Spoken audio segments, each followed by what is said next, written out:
So today, we're doing something a little different for you, our curious learners. Yeah, we're stepping away from the usual business deep dives, the geopolitical stuff. Exactly. We're zeroing in on something maybe even more fundamental, really. Yeah. Building your English fluency, getting those core skills solid. Right. We've set up this two-part deep dive. The goal is really specific. Boost your vocabulary and your confidence, like right away. Mm-hmm. And we're tackling it from two angles, which I think is pretty neat. It is.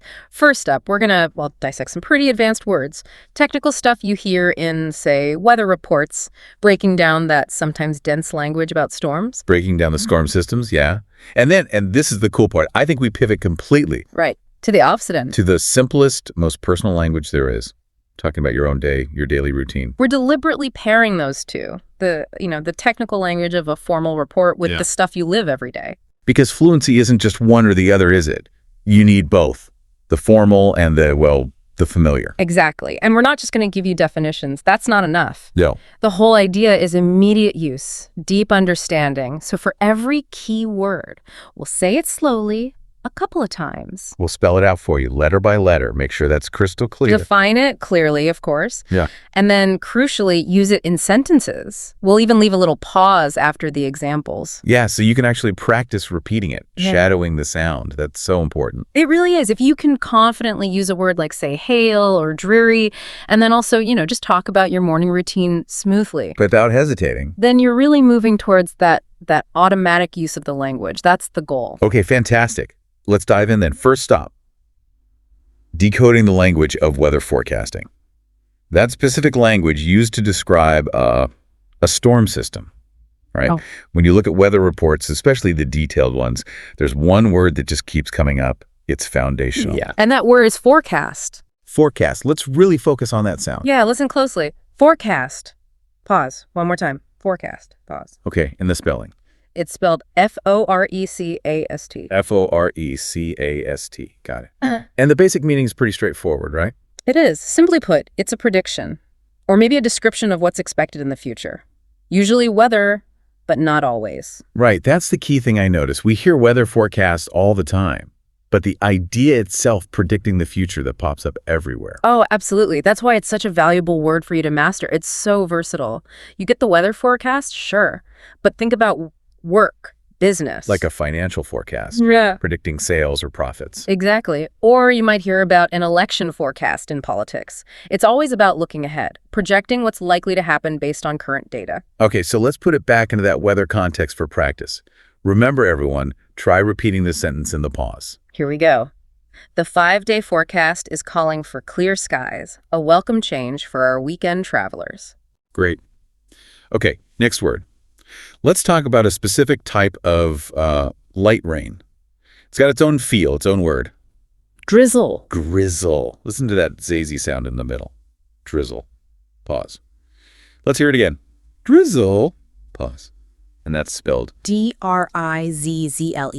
D-R-I-Z-Z-L-E. Now this one can be a verb or a noun, right? It can. You can say, it's drizzling outside. That's the verb. Or, we had a steady drizzle all morning. That's the noun. And the meaning is very light rain, like tiny drops. Exactly. Very small, fine drops. It often feels more like a mist, than actual raindrops hitting you. It's interesting how the source material connected to being, mildly annoying. Why is that? Well, think about it. Drizzle is just wet enough to make things damp and uncomfortable, but it's often so light you wonder if you really need an umbrella. Yeah, is it worth carrying it? It's that kind of feeling. It won't soak you right away, but it's just there. Precisely. That specific low-intensity feeling is what makes it different from, say, a shower or heavy rain. It's got its own character. Okay, let's try it in a couple sentences. First as a verb. Sure. It will be drizzling intermittently throughout the morning commute. Pause. And now as a noun. We prepared for heavy rain, but we only got a light drizzle. Pause. All right. Moving up in intensity now. From that light drizzle to something much more, dramatic. Let's talk about thunderstorm. Thunderstorm. It's a compound word. Let's say it's slowly, maybe breaking it slightly. Oh. Thunder.storm. Pause. Again. Thunderstorm. Cause. And the spelling. Thunderstorm. Thunderstorm. Okay, so what defines a thunderstorm? It's not just rain.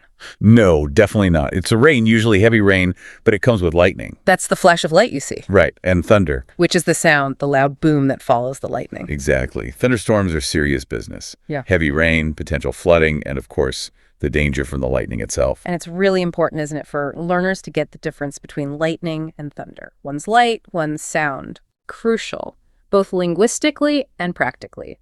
You see the lightning first, then you count until you hear the thunder. That tells you how far away the storm is. It's a completely different level of energy in the atmosphere compared to a simple drizzle. And like forecasts, we use thunderstorm metaphorically too, don't we?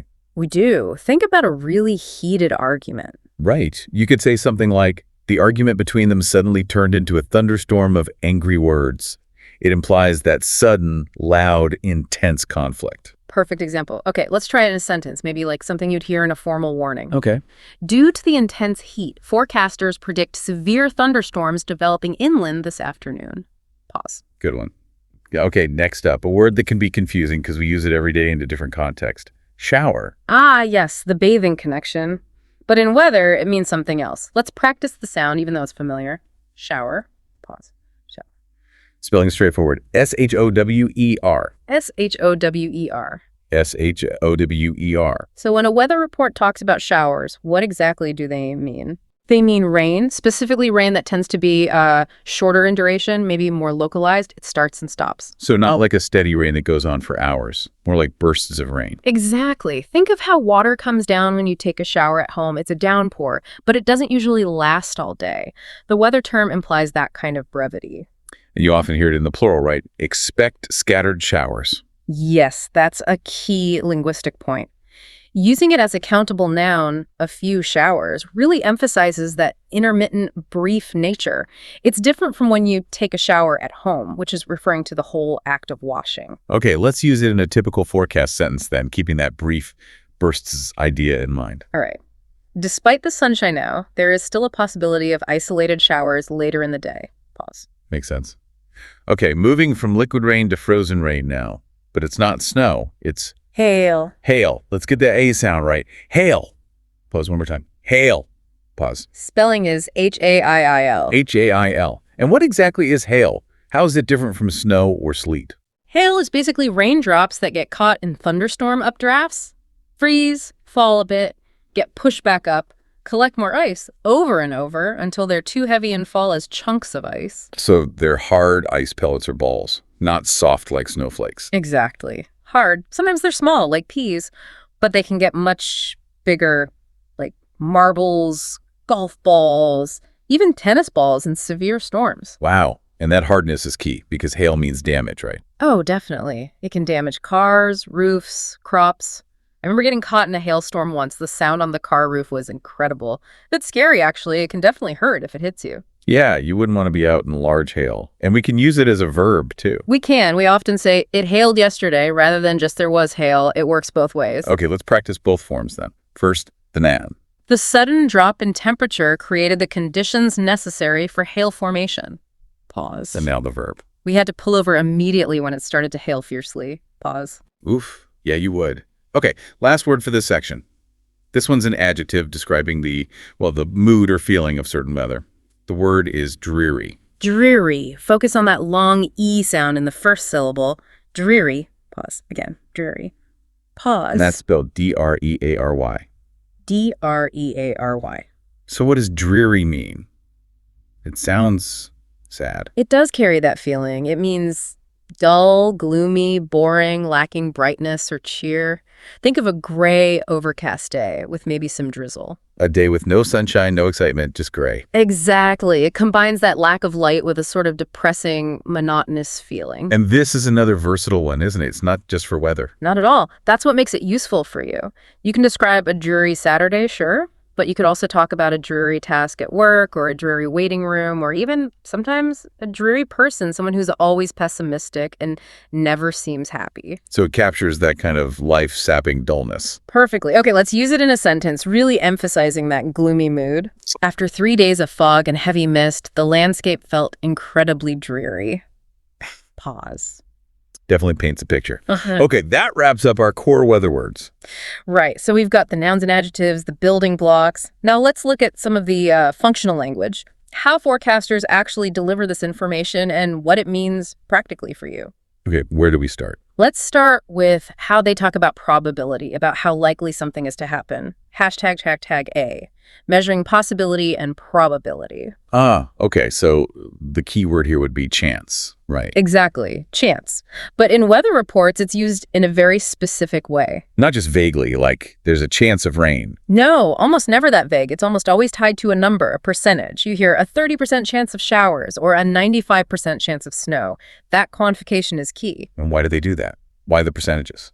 Well, it avoids ambiguity, doesn't it? If someone just says, it might rain, what do you do with that information? It's not very helpful. Right, but if they say a 70% chance of rain, Then you know the odds are pretty high. You can make a decision. Do I need my raincoat? Should we move the picnic indoors? It becomes actionable information. It's the language of risk assessment, really. that makes sense. So chance, in this context, is about statistical likelihood. Precisely. It leans more towards probability than just possibility. Okay, let's practice using it that way, thinking about measured probability. All right, first example. What's the chance of the meeting being canceled? There's a very high chance given the road closures. Pause. And another one, maybe about risk. Sure. If you follow the instructions carefully, there is a very small chance of error. Got it. Okay, what's next in functional weather language? Let's talk temperature. Specifically, the standard wave forecasts summarize the temperature range for the day, highs and lows. Highs and lows. Okay, seems simple enough. Highs means the highest temperature. Yep, the maximum temperature expected during the day usually happens in the mid to late afternoon. And lows is the minimum temperature. Right, usually happens late at night or more often just around sunrise the next morning. And the practical value here is pretty obvious, I guess. Oh, totally immediate. If the forecast says a high of, say, 28 degrees Celsius and a low of 15, You know, you'll be comfortable during the day, maybe in short sleeves, but you'll definitely need a jacket or sweater for the evening or early morning. The difference between the high and the low tells you how much your clothing needs might change. exactly. It dictates your preparation. You know, it's funny, you rarely hear them say the maximum temperature will be, they almost always just say highs around or a high of. Is that just for speed? Pretty much. It's about linguistic efficiency, especially in broadcasting, radio, TV. Time is tight. Makes sense. Saying highs near 25 is quicker than the maximum temperature is expected to reach approximately 25 degrees. They condense the whole day's temperature swing into just those two key numbers, the high and the low. Efficient. Okay, let's practice that pairing. Tomorrow we'll experience a high of 25 degrees Celsius and a low of 15 degrees Celsius. Simple and effective. Okay, one more critical phrase from weather reports, the really serious one. Yes. The one that means you need to pay close attention and possibly take action. Severe warning. Severe warning. Let's break that down. Severe. Severe means very serious, very intense, potentially dangerous or damaging, extreme. And warning. A warning is an official notification that a dangerous event is either happening or is very likely to happen very soon. It's beyond just a watch or an advisory. A warning means take cover or prepare now. So a severe warning means imminent, serious danger. Exactly. And the key thing here is how it's used. The structure is flexible. You mean how they specify the type of danger? Right. You'll hear a severe thunderstorm warning or a severe tornado warning or a severe flood warning. The severe part tells you it's dangerous. The noun tells you what the danger is. And these warnings link directly to those major weather events we sometimes hear about. Absolutely. Tornadoes, for instance. Especially common in the American Midwest, in what they call Tornado Alley. People there know a tornado warning means head to the basement or storm shelter immediately. Or blizzards, those intense snowstorms with high winds. Yep. A severe blizzard warning means dangerous travel, potential power outages, and in coastal areas you have hurricanes, which bring severe wind, rain, and storm surge warnings. These are all major natural disasters triggered by weather. It's probably useful for learners to keep that category clear, right? Huh? Weather-related disasters like floods and hurricanes versus other kinds like, say, earthquakes. Definitely. Earthquakes are geological. They come from the earth itself. Floods, tornadoes, blizzards, hurricanes, those are meteorological, atmospheric. Knowing the source helps understand the nature of the warning. So when a forecast shifts from talking about the chance of something to issuing a severe warning. That's a critical shift. The focus changes immediately from planning your day or minor inconveniences to safety and self-preservation. It's a call to action. Okay. Wow. We've really wrestled with some complex language there. The language of the atmosphere, of forecasts and warnings. We have dense stuff sometimes. So now, let's pivot. We're going to the complete opposite end of the spectrum. We're talking about language you already own because it's about your life. Exactly. Talking about your daily routine. Honestly, this is probably the fastest, most effective way to build real, practical English fluency. Why is that? Because the topic is 100% familiar to you. You don't need to research anything. You don't need external facts. You lived it. You just need the words to describe what you already do every single day. Right. It's about taking vocabulary you might already know and organizing it into correct, flowing sentences. This whole section is about building your confidence through that repetition and structure, using your own life as the content. I love that. Okay, let's start where the day starts. Hashtag tag AMEA, mastering the morning routine. We'll focus on the morning first. And we'll try to use slightly more complete sentences now, maybe bringing in some adverbs like usually, always, sometimes. Consistency is key here. And again, for you listening, repeat these phrases after us during the pauses. Really focus on the rhythm, the flow. Let's begin with waking up and getting ready. I usually wake up at 7, but on weekends, I sleep later. Pause. I lie in bed for a few minutes and often reflect on the day ahead. Pause. Afterward, I take a quick shower, especially if I feel sluggish. Pause. Sluggish. That's a good word, meaning slow, lacking energy. Prior to dressing, I walk to the bathroom and brush my teeth for 2 full minutes. Pause. Notice those little connecting words like afterward and prior to. They help the sentences flow nicely. They do elevate it a bit, don't they? Okay, next up, breakfast and leaving the house. Right. Next, I immediately go to the kitchen and prepare my breakfast, which usually includes eggs or oatmeal. Pause. What are some other common breakfast words you might use here? Toast, cereal, an omelet. Good point. Okay, continuing. Yeah. I always drink coffee in the morning because I require that energy boost to function. Pause. Or maybe you drink tea or just water. You personalize it. While eating, I frequently check the news headlines, or I sometimes watch a short video. Pause. Before I finally leave the house, I carefully check my phone and my calendar to confirm appointments. Pause. You see how just describing these simple actions, using those connectors and adverbs, builds a natural-sounding narrative. Absolutely. You're practicing grammar, sentence structure, vocabulary, all based on something completely familiar. It builds that foundation. Hashtag B, navigating the afternoon. Work, study, breaks. Okay, moving into the afternoon. This is often about work or study for many people. So here we can focus on verbs related to tasks, maybe organizing things. And also describing how you feel during the day. I feel focused, or I'm starting to feel a bit tired. That self-monitoring is natural conversation. Good point. Let's try integrating some verbs related to work or study activities. Okay. After lunch, I eagerly dive back into my work. Pause. I check my emails and always prioritize the most pressing ones first. Pause. Pressing meaning urgent, important. I have been typing reports all morning and now need to prepare presentations for the leadership team. Pause. I usually have 1 or 2 unavoidable meetings that I cannot delegate in the afternoon. Pause. Delegate, meaning to give a task to someone else. Nice word. Now, afternoons often involve needing a break, right? Definitely.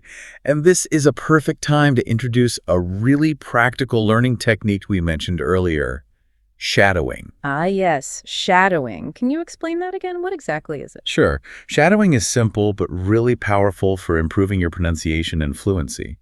You listen to a short phrase or sentence spoken by a native speaker. Like us right now, or maybe from a podcast or a video. Exactly. And you immediately repeat it out loud. The key is you're not just repeating the words, you're trying to copy everything. The rhythm, the intonation, the melody of the sentence, the pauses. So it's like mimicking the music of the language, not just the lyrics. That's a great way to put it. It trains your mouth and your ear to produce the sounds and rhythm more naturally. It helps you speak more clearly and smoothly. It bypasses trying to translate in your head. Fantastic technique. Okay, so let's practice some sentences about taking a break, maybe incorporating that idea of checking in with yourself. All right. I deliberately take a short break around 3.0 when I start feeling mentally fatigued. Pause. Fatigued meaning tired. I make a cup of tea or ensure I drink some water to stay hydrated. Pause. If I have adequate time, I go for a short walk just to quickly get fresh air. Pause. Adequate meaning enough. I always listen to a podcast focused on current events while I take my walk. Pause. See, these are all simple, relatable actions, perfect for practicing that shadowing technique. Definitely. Now, what about the end of the workday or study session? Good question. That's often a time for wrapping up, reflecting, organizing for the next day, so the verbs might shift slightly. Okay, like what? Before I completely finish my work for the day, I consciously write down what I accomplished. Pause. That's a good habit. I routinely write one simple sentence in English to describe how I genuinely feel about my progress. Pause. Yeah, and that sentence could be anything, right? Like, I feel proud of my output today. Or maybe I got stuck on that report. I will try again with more focus tomorrow. exactly. Just a quick reflection in English. It reinforces the learning and connects it to your actual experience. Hashtag tag tag tay, the evening and night routine. All right, we've made it through the workday. Now for the evening and winding down. This part is often about relaxation, maybe chores, preparing for the next day. Right, so the vocabulary shifts again. Let's practice describing those evening activities. Okay, I usually come home around 6:00 in the early evening, often feeling quite tired. Pause. I immediately cook dinner or I order food if I feel too exhausted to manage the kitchen. Pause. Relatable. Yeah. After dinner, I clean the kitchen and wash the dishes so the sink is empty before morning. Pause. Before physically getting into bed, I usually read a book or listen to calming music to unwind completely. Pause. Great. So we walked through a whole day. Now here comes the really active part for you, the listener. Yes, we want you to take these patterns, these sentence structures, and apply them right now, out loud. Don't just think it, say it. Try finishing these sentence starters. Think about your own typical afternoon and evening. You could even record yourself on your phone to hear how you sound. Okay, first prompt. Tell us about your afternoon priorities. Finish this. In the afternoon, I usually prioritize. Pause. What do you prioritize? Meetings, deep work, finishing emails. Say it out loud. Okay, next one. Think about after lunch. After lunch, I like to reward myself by. Pause. How do you reward yourself? A short break, a cup of tea, scrolling social media for 5 minutes. Okay, one more for the afternoon wrap-up. Before the afternoon ends, Ah. I always make sure that. Pause. What do you make sure of? Your desk is tidy? You've replied to key messages? You've planned tomorrow? Say your own answer. Doing this, actually producing the English, even simple sentences based on your own life, is incredibly powerful. It really is. You're forcing your brain to skip the step of translating from your native language. You're just thinking and speaking directly in English about something you know perfectly well.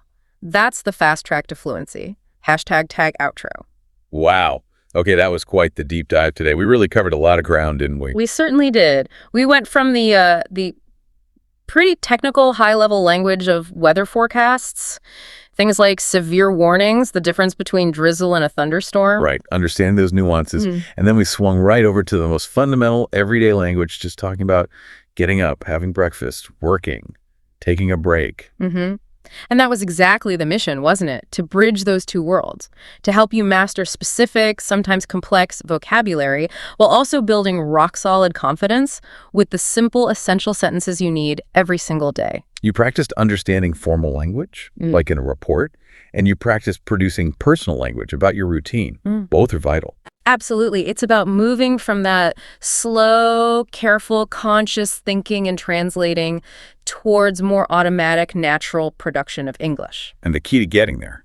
It sounds simple, but it's just practice. Consistent, deliberate practice. That's it. Focus on keeping it simple at first. Try to say just one more sentence today than you did yesterday. And please don't worry about making mistakes. Everyone makes mistakes. The important thing is to open your mouth and speak. Exactly. Use the language. Don't just study it. Remember, what you're doing isn't just studying English. You are actively using English, using it as a tool to describe your life, your thoughts, your day. So keep practicing that daily routine talk. Keep saying it out loud. Keep shadowing.